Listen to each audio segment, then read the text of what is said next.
पता चला कि मैंने ऐसे ही देखा था, पीडब्ल्यू के बारे में पता था, तो मैंने देखा कि BFSI का कोई कोर्स है, ऑनलाइन कोर्स है, कहीं जाना नहीं है। मेरे को ये फर्स्ट वो था कि कहीं जाना नहीं है, मुझे घर से निकल के कहीं नहीं जाना। Soft skills was really helpful for that. Soft skills ma'am, अब मेंटर्स वर रियली गुड। मतलब मुझे मेरा जो कॉन्फिडेंस, जो कम्युनिकेशन जो बिल्कुल ज़ीरो हो चुका था ना, उन्होंने मुझे इतने अच्छे से समझाया। जब इंटरव्यू दिया तो उस टाइम पे I was so confident because of the soft skills, क्योंकि मुझे पता था कि वो लोग मुझे क्या पूछेंगे, किस तरीके से पूछेंगे, किस तरह से मुझे जवाब देना है, किस तरीके से बोलना है। जब मैंने पीडब्ल्यू के कोर्स सुना, पढ़ा, उसको देखा, समझाया, कंसल्टेंट ने मुझे बहुत अच्छे से कंसल्टेंसी मिली, उन्होंने मुझे बहुत क्लैरिटी के साथ समझाया। तो ये चीज़ मुझे किक करा कि शायद हाँ, एक ट्राई और कर लेना चाहिए, तो हमें शायद ट्राई करने में छोड़ना चाहिए। तो मनीषा है ना, कहाँ से हो आप मनीषा? क्योंकि ये मेरा और आपका पहला प्रॉपर इंटरेक्शन है। यस, कहाँ से? I am from Delhi. Delhi से ही हो? हाँ जी। वाओ, दिल्ली में कहाँ से? दिल्ली पीतमपुरा। वाओ, तो वहीं पे मतलब आप चाइल्डहुड से रहे हो? हमेशा से। यहीं पे आपका स्कूलिंग, ग्रेजुएशन सब हुआ है? Okay, superb. तो अभी थोड़ा आपके बैकग्राउंड के बारे में मुझे बताइए। मतलब मुझे पता है कि आप प्लेस हो चुके हो, आप बैंक में काम कर रहे हो, बट इसके पहले का थोड़ा मेरे को बैक स्टोरी दीजिए। आपको शुरू से ही इंटरेस्ट था या आप क्लियर नहीं थे कि मुझे इसी में करना है? कैसा था मतलब आपका एजुकेशन और ये सब? Okay, I was a commerce student, so I had a background of finance. Finance में इंटरेस्ट भी था। हाँ। और मतलब आई वाज ये नहीं कह सकते आई वाज वेरी गुड कि फाइनेंस में हम बिल्कुल परफेक्ट तो नहीं कह सकती, बट या I was very fascinating about banking. कि जॉब करना है, अगर कभी जाके आप लाइफ में जॉब किया तो बैंक में करेंगे, कि कल को आगे जाके बोले ना कि हाँ यार बैंक में जॉब करते हैं। तो बस एक उसके लिए कि प्रेस्टीज के लिए दैट कि बैंकिंग में करना है, फाइनेंस में मनी के बारे में सीखना है, उसको किस तरह से यूज कर सकते हैं वो सीखना, दैट वो सब था। तो ये जो आपने एक बोला मनीषा कि आपका इंटरेस्ट था, वो मैं समझ गई, बट आपने कहा कि लोग जब पूछते हैं तब एक प्रेस्टीज की बात है, एक ऑनर लगता है, एक रेप्यूटेशन है बैंक का। तो क्या अक्सर हम लड़कियां वही चीज़ करना चाहती हैं सोसाइटी के लिए, या अभी चीज़ें बदल चुकी हैं और पहले आप सोसाइटी के बारे में सोचते थे बट अब आप खुद के बारे में सोच रहे हो? तो इसके बारे में थोड़ा बताइए मुझे। आप कह सकते हो कि पहले हम सोसाइटी के बारे में ही सोचते हैं कि फैमिली वाले क्या सोचेंगे, सोसाइटी, नेबर्स एंड एवरीथिंग, कि ये करना चाहिए, वो करना चाहिए। हम बहुत कुछ सोच लेते हैं खुद के बाद, तो आप अपना डिसीजन लास्ट में होता है। बिल्कुल। कि हाँ, बट अब ये लगता है कि पहले अब हमें अपना इंटरेस्ट पहले, क्योंकि अगर सक्सेस चाहिए तो खुद का इंटरेस्ट पहले ज़रूरी है, नहीं तो अगर दूसरों के हिसाब से चल लेंगे तो वो सफोकेटिंग हो जाएगा। बिल्कुल, और वो उनकी लाइफ हुई फिर, मतलब आपकी खुद की लाइफ है ही नहीं, आप उनके लिए जी रहे हो, वो हमारी चॉइस नहीं होगी। बिल्कुल, आपकी चॉइस नहीं हुई। तो finally you found your calling banking में। ठीक है, तो बैंकिंग में भी मनीषा बहुत तरह तरह के जॉब रोल्स होते हैं, एक ही तरह का नहीं है। तो आपने कैसे आपका नीश सेलेक्ट किया? कैसे आपने सोचा कि नहीं मुझे इसी में मुझे जॉब करना है? कैसे आपने अपने आप को प्रिपेयर किया उसके लिए? ये क्रेडिट जाता है पीडब्ल्यू को, क्योंकि उन्होंने एक्सप्लेन किया कि उसमें क्या क्या होता है। मुझे नहीं पता था, मुझे सिर्फ हम बैंक में जाते हैं, हमें पता है कि ये लोग कुछ फॉर्म्स वगैरह भरवाते रहते हैं, ये करते रहे, तो इतना पता था। पर जब हम ज़्यादा कोर में पढ़ते हैं, पता लगता है कि banking is a really vast industry, और किस तरीके से काम होता है, किस तरह से बिजनेस डेवलपमेंट होती है। तो ये सब चीज़ें सीखने को मिली और समझ में आया कि कौन सा पाथ चूज़ करना है, कौन से को शायद इसमें मैं कंफर्टेबल नहीं रहूँगी, तो शायद इसे अवॉइड कर सकते हैं। तो ऐसे उसके थ्रू मैंने चूज़ किया ये। तो ये कोर्स के थ्रू आपको थोड़ा और क्लैरिटी मिला? हाँ, क्लैरिटी आई, और उन्होंने मुझे मल्टीपल अपॉर्चुनिटीज़ दी कि मैं उसमें चूज़ कर सकती थी। ये नहीं था कि एक ही था तो मुझे फोर्स नहीं करा, और अपने आप को कि नहीं चलो अब तो करना ही पड़ेगा, ऐसा कुछ नहीं था। मुझे मल्टीपल चॉइसेस मिली और मैंने देखा कि हाँ ये बेटर है हर चीज़ से, मेरी लोकेशन के हिसाब से, मेरे इंटरेस्ट के हिसाब से, और अपने एक्सपीरियंस को आगे यूज़ भी कर सकती हूँ। तो ये सब मुझे लगा कि हाँ ये बेस्ट रहेगा, तो मैंने चूज़ किया। तो क्लैरिटी पूरी आ गई थी आपको थ्रू द कोर्स। तो ये कोर्स ने आपको डेफिनेटली हेल्प किया है, इतना तो मुझे पता है। तो कोर बैंकिंग का जैसे आपने बोला कि आपको बहुत नॉलेज मिला बैंकिंग के बारे में, क्या क्या रोल्स होते हैं, वो रोल्स में कैसे एक्चुअली आपका रिस्पॉन्सिबिलिटी रहता है। तो वैसे ही सॉफ्ट स्किल्स भी एक सेगमेंट है और इंटरव्यू प्रिपरेशन भी एक अलग सेगमेंट है। तो उसके बारे में बताइए कि आप कैसे ट्रांसफॉर्म हुए? Were you always very confident and then you became a little more confident, और were you somebody who was very shy, very reserved, थोड़ा under confident, and then these sessions really helped you to become more confident? How was it?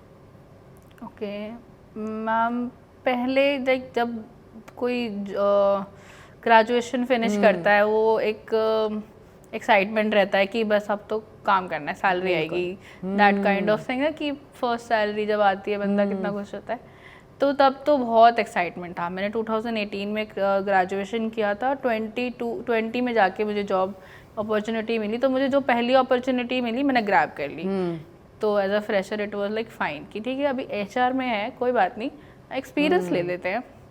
फिर corona हो गया, lockdown हो गया, job opportunity तो थी लेकिन फिर वो चली गई क्योंकि लॉकडाउन की वजह से लेड ऑफ होने लगे, कितने लोगों ने अपनी जॉब्स खोई।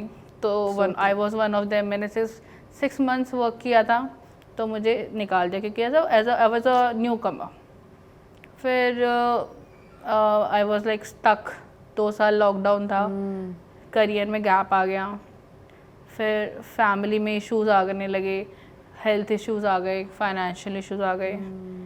पापा जो एक लाइक पापा बीमार हो गए, उनको पैरालिसिस हो गया, उनको 24/7 केयर चाहिए थी। मेरे 2 भाई हैं, छोटे हैं, बट ये है कि एक जो बड़ा होता है ना, वो उसको ना भी देना तो वो अपने आप सोचने लग जाता है। I am an over thinker. तो मुझे लगता था कि यार अगर मैं नहीं करूँगी तो कौन करेगा। तो मैंने फिर सब कुछ साइड रख दिया।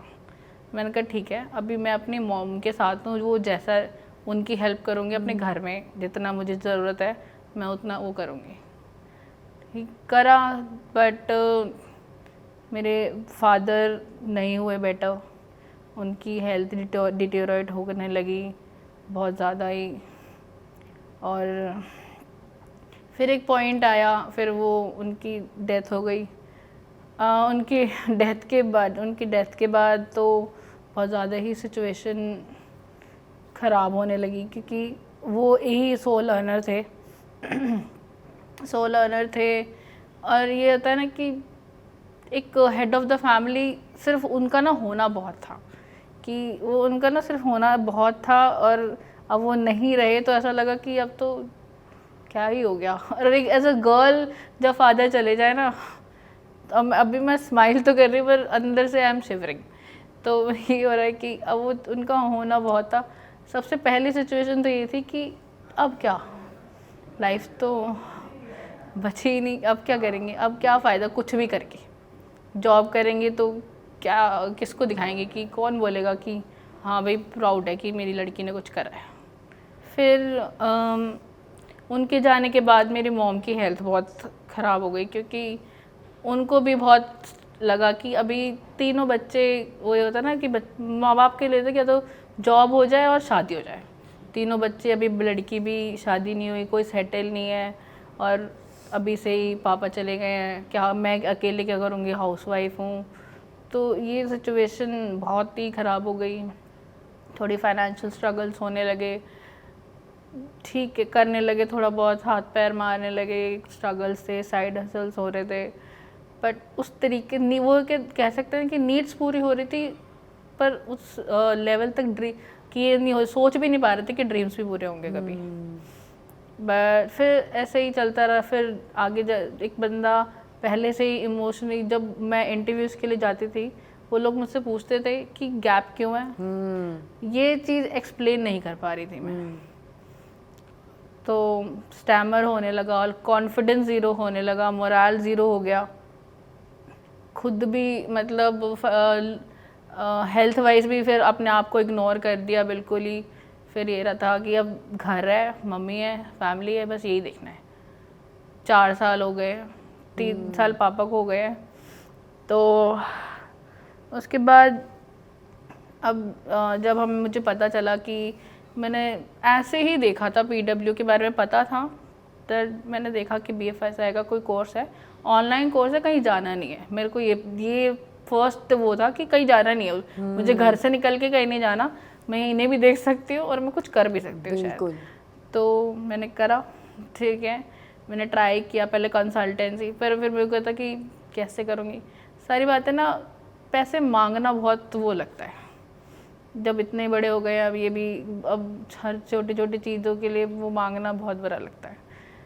तो बट ये है कि मिल गया, फिर मैंने फाइनेंस करा लिया, मैंने ठीक है कोई नहीं, इसको एक बार कर लेते हैं, ज़्यादा कुछ नहीं, एक सर्टिफिकेशन हो जाएगा, कुछ नॉलेज ही मिलेगी, कुछ बुरा नहीं होएगा ये। अब मुझे था कि एक ऐसे डेड एंड में थी मैं, एक डिप्रेशन ऐसा हो गया था कि अब इससे बुरा तो कुछ हो ही नहीं सकता। तो बस उसके बाद मैंने ये कोर्स स्टार्ट कर दिया कि ठीक है मैं अपना नॉलेज बढ़ा लेती हूँ, मैंने कुछ पढ़ा है मैं उसे वेस्ट नहीं करूँगी, मैंने ग्रेजुएशन की है तो मैं इसे आगे प्रोसीड करती हूँ। फिर मैंने कोर्स स्टार्ट किया, soft skills was really helpful for that. Soft skills ma'am, अब मेंटर्स वर रियली गुड, मतलब मुझे मेरा जो कॉन्फिडेंस, जो कम्युनिकेशन जो बिल्कुल ज़ीरो हो चुका था ना, उन्होंने मुझे इतने अच्छे से समझाया कि अपने आप को मुझे क्या बोलना है, किस तरीके से बोलना है, किस तरह से अपने आप को रिप्रेजेंट करना है। तो वो चाहे मैं एक बार बोलूँ चाहे 10 बार बोलूँ, वो मैम समझाती थी और बहुत अच्छे से क्लियरली कि मुझे एक सपोर्ट मिल गया था कि हाँ अब मैं यहाँ गलती भी करूँगी तो शायद मुझे कुछ वो नहीं मिलेगा कि फिर नेगेटिविटी नहीं आएगी। मैम हमेशा सपोर्ट ही करा है हमेशा। तो इसलिए मतलब आप बाहर निकल पाए पूरे सिचुएशन से, और आज आप जॉब कर रहे हो और आप खुश हो with what you are doing, and मैं श्योर हूँ कि आपके घर वाले भी बहुत खुश होंगे कि ऑब्वियसली वो भी बहुत खुश हैं। मतलब मैंने अपने एंड से उम्मीद छोड़ दी थी कि यार अब तो कुछ हो नहीं पाएगा शायद, क्योंकि अब टाइम भी बहुत हो गया है, कैसे कोई अपॉर्चुनिटी, कोई कंपनी क्यों ही जॉब देगी कि 4 साल का गैप क्यों है, क्या है, नहीं समझा पाते इंसान। तो फिर ये है कि जब इंटरव्यू दिया तो उस टाइम पे I was so confident because of the soft skills, क्योंकि मुझे पता था कि वो लोग मुझे क्या पूछेंगे, किस तरीके से पूछेंगे, किस तरह से मुझे जवाब देना है, किस तरीके से बोलना है, अपने आप को किस तरीके से एक्सप्लेन करना है पॉजिटिवली, ताकि उनको लगे कि मैं उनके लिए एक एसेट हूँ। That kind of thing, that was really helpful. बिल्कुल। और मैं देख रही हूँ कॉन्फिडेंट वर्जन मनीषा, मैंने आपसे ज़्यादा इंटरेक्शन तो नहीं किया, आई थिंक हमारे इंटरव्यू प्रेपरेशन के कुछ क्लासेस हुए थे, but I am so proud of you, you are truly such a strong girl. आप इतने इंस्पायरिंग हो, मतलब मेरे लाइफ में भी कुछ ऐसे सिचुएशंस आए थे और तब कोई भी नहीं था सपोर्ट करने के लिए, तो मैंने रियलाइज़ किया कि हमेशा आपको खुद को ही खड़ा रहना पड़ता है खुद के लिए, कितने ही लोग आपके आसपास खड़े हों, बट जब तक you don't stand up for yourself, it just makes no point, आप स्टिल अकेले ही रहोगे। तो अगर आप एक मैसेज देना चाहो बच्चों को आज, आपके पूरे जर्नी के बारे में, या कुछ भी जो आप दिल से बच्चों को कहना चाहते हो, जो कहीं ना कहीं आप ही की तरह जैसे आप पहले अटके थे, वो अटके हैं, डिप्रेस्ड है, समझ में नहीं आ रहा क्या करना है, जॉब भी चाहिए, कन्फ्यूजन में है और उनको नहीं पता कि उन्हें आगे क्या स्टेप्स लेना चाहिए, तो आप उन्हें क्या कहना चाहोगे अपनी तरफ से? Ma'am, as a student myself, अभी तो मैंने जॉब स्टार्ट ही की है, मतलब अभी मैं स्टिल लर्निंग, सो मैं ये कहना चाहूँगी कि हमें ना ट्राई करते रहना चाहिए। आई वॉज रियली स्टक, मैंने अपने आप गिव अप कर दिया था कि अब शायद नहीं हो पाएगा, अब शायद ये कुछ अरेंज मैरिज वगैरह ही करनी पड़ेगी, अब ये लाइफ नहीं ये शायद मेरी सारी पढ़ाई वेस्ट हो जाएगी। जी। पर मैंने ये क्या था कि चलो एक और ट्राई कर लेते हैं। जब मैंने PW के कोर्स सुना, पढ़ा, उससे देखा, समझाया, कंसल्टेंट ने मुझे बहुत अच्छे से कंसल्टेंसी मिली, उन्होंने मुझे बहुत क्लैरिटी के साथ समझाया।